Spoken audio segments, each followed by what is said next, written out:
Hello viewers, অচেতদার free coaching চ্যানেলে তোমাদের সকলকে স্বাগত জানাই। আজকের এই ভিডিওতে তোমরা যারা ক্যালকাটা ইউনিভার্সিটিতে বিএ হিস্ট্রি অনার্সে থার্ড সেমিস্টারে পড়ছো, তোমাদের যে এসিসি 3 পেপারটি রয়েছে পপুলার কালচার, এই পেপারটির একটি 10 নম্বর ইম্পর্টেন্ট প্রশ্ন, জনপ্রিয় সংস্কৃতির প্রচারে টেলিভিশন এবং তথ্যচিত্রের ভূমিকা লেখো। এর উত্তর নিয়ে আলোচনা করছি এই ভিডিওতে। দেখো, চলচ্চিত্র যে কোনো দেশকালের সংস্কৃতির প্রচারের এক শক্তিশালী মাধ্যম। তাই চলচ্চিত্রের নির্মাণ পশ্চিমী দেশে হলেও তা দ্রুত দক্ষিণ এশীয় জনপরিসরে জায়গা করে নেয়। চলচ্চিত্র কেবল বিনোদনের মাধ্যম নয়, জাতীয় পরিচয় তৈরি কিংবা জনপরিসরে মনস্তাত্ত্বিক পরিবর্তন ঘটাতে এর জুড়ি নেই।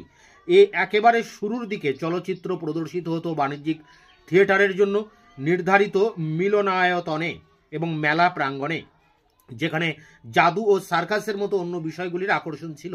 ক্রমে নিয়মিত চলচ্চিত্র প্রদর্শনী শুরু হয় পিকচার হাউস বা বলা ভালো প্রেক্ষাগৃহে। 1930-এর দশক থেকে বাংলা চলচ্চিত্র হয়ে ওঠে অবসর বিনোদনের জনপ্রিয় মাধ্যম বা অনেকাংশে বাণিজ্যিক থিয়েটারের জায়গা দখল করে নেয়।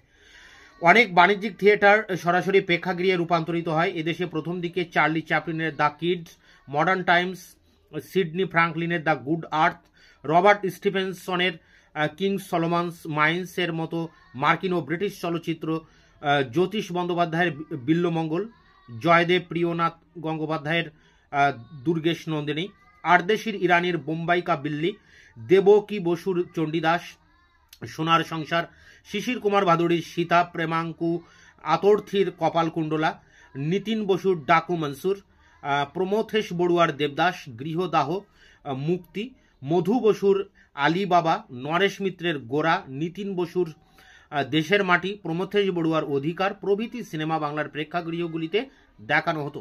আজকাল জনপ্রিয় সংস্কৃতির প্রচারে টেলিভিশন এবং তথ্যচিত্রের ভূমিকা নিয়ে নানা প্রশ্ন উঠে আসছে। টেলিভিশন কিংবা তথ্যচিত্র, যাকে আজ অন্যতম গণমাধ্যম বলা হচ্ছে, তার হ্রাস রয়েছে শিষ্ট সংস্কৃতির লোকজনের হাতেই। তারা তাদের মতো করে পণ্য এখানে মূলত তথ্যচিত্র বা চলচ্চিত্র তৈরি করেছেন এবং সেই পণ্য বিক্রির জন্য মানুষের মধ্যে কৃত্রিম চাহিদা তৈরি করে দিচ্ছেন।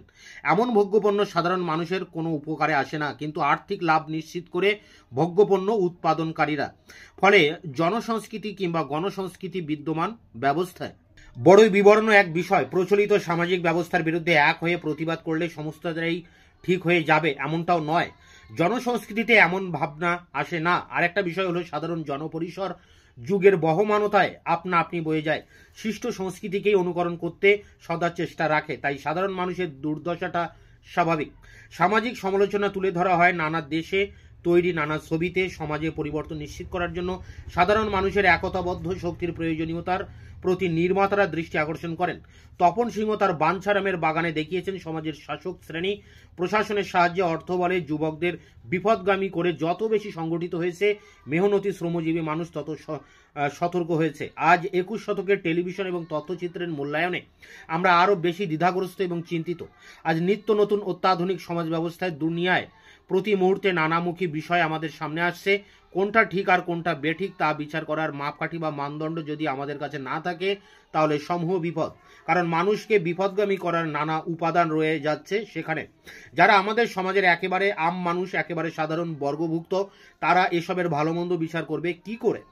প্যারা করে এতদিন যাত্রাপালা, লোকগান, লোকসংস্কৃতিতে দৌলতে পাড়াগায়ে কিংবা থিয়েটারের মঞ্চে বিভিন্ন সামাজিক কিংবা ধর্মীয় বিষয় নিয়ে যে সকল অভিনয় মঞ্চস্থ করা হতো, সেখানে দর্শকরা উপস্থিত থেকে সচক্ষে দেখত ঘটনাক্রম। সেই জায়গাগুলো আজ হারিয়ে যাচ্ছে। স্থলাভিষিক্ত হচ্ছে মোবাইল, টিভি, সিরিয়াল, এগুলোই এখন বিনোদনের মঞ্চ।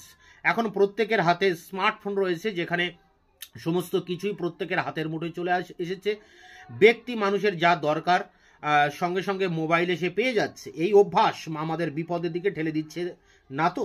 হয়তো শিক্ষার অনেক কিছুই আমরা এই মাধ্যমগুলি থেকে পেতে পারি, কিন্তু যদি কোনটা ঠিক আর কোনটা বেঠিক সেই বিচার করার বোধটুকু আমাদের না থাকে, তাহলে তা পুরোটাই বৃথা। টিভি, সিরিয়াল, তথ্যচিত্র, চলচ্চিত্র, স্মার্টফোন সবই আমাদের বিনোদনের, আমাদের অবসর যাপনের খোরাক। সাম্প্রতিক সময়ে OTT, over the top platform বা ভিডিও স্ট্রিমিং প্ল্যাটফর্ম নিয়ে অনেক আলোচনা উচ্ছ্বাস দেখা যায়। নেটফ্লিক্স, অ্যামাজন প্রাইম ভিডিওর মতো আন্তর্জাতিক ওটিটি প্ল্যাটফর্মের বিষয়বস্তু নিয়ে আলোচনা এবং চর্চা হচ্ছে প্রতিনিয়ত। প্ল্যাটফর্মগুলিতে কোনো ওয়েব সিরিজ দেখা যাবে, তার দুর্বার প্রচার চলছে সংবাদপত্র আর সোশ্যাল মিডিয়ায়। বাড়ির আরামদায়ক পরিবেশে যে কোনো সময় ছবি দেখা সহজ হচ্ছে ওটিটি প্ল্যাটফর্মের কারণে।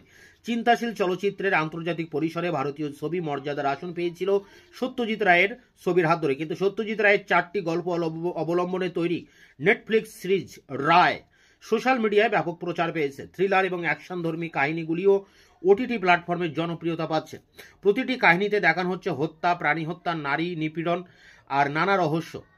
অন্তঃসার শূন্য এই কাহিনীগুলিতে কি সামাজিক বার্তা থাকতে পারে, এই অভ্যাস ও প্রবণতা পরবর্তী প্রজন্মকে কি দিশা দেখাচ্ছে, এই বিষয়গুলি তলিয়ে ভাবা দরকার। চলচ্চিত্র, টিভি সিরিয়াল এমন অনেক মনোরঞ্জনের ক্ষেত্র যা অসংখ্য মানুষকে আকর্ষণ করে। আজ 21 শতকে উন্নত প্রকাশনের কারণে, প্রকৌশলের কারণে এগুলি আরও মনোগ্রাহী হয়ে উঠেছে। এগুলি আর কোনো দেশের মধ্যে আবদ্ধ নেই, জনগণের মনোরঞ্জনের জন্য আন্তর্জাতিক পরিচিতি গড়ে নিয়েছে। অথচ এসবের দ্বারা শিশুদের সামাজিক কিংবা মনস্তাত্ত্বিক বিকাশে তেমন আয়োজন নেই। বিভিন্ন বিজ্ঞাপন সংস্থা শিশুদের নানাভাবে কাজে লাগাচ্ছে। সমাজে সর্বস্তরে শিশু সমানভাবে এগুলি গ্রহণ করে না। এই মাধ্যমে প্রদর্শিত বিভিন্ন বিজ্ঞাপন শিশুদের পক্ষে সার্বিকভাবে ক্ষতিকারক হয়ে উঠেছে। এর ফলে সমাজ, সংস্কৃতি, রাজনীতি সম্পর্কে তাদের ধারণায় বিভ্রান্তি আসছে। তো এই ছিল সামাজিক মাধ্যম হিসাবে বা জনপ্রিয় সংস্কৃতির মাধ্যম হিসেবে টেলিভিশন তথ্যচিত্রের গুরুত্ব। এটি সংগ্রহ করে পরীক্ষার প্রস্তুতি নাও। তোমাদের এই পেপারে অনেক প্রশ্নের উত্তর আমি চ্যানেলে আপলোড করে দিয়েছি। দেখা হচ্ছে অন্য কোনো ভিডিও ক্লাসে। ততক্ষণ চ্যানেলকে তোমরা সাবস্ক্রাইব করে রাখবে, বন্ধুদের কাছে শেয়ার করবে। ভিডিওটি ভালো লাগলে অবশ্যই লাইক দেবে।